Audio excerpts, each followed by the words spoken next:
This video, I'm going to show you how to create this stick figure animation with Canva.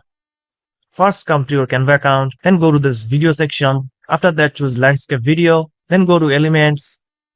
And here you need to generate an image. I'm just going to give a simple prompt. Stickman reading a book on the desk with white background. Click generate. Now here I get 4 images. If you don't like any images from that again.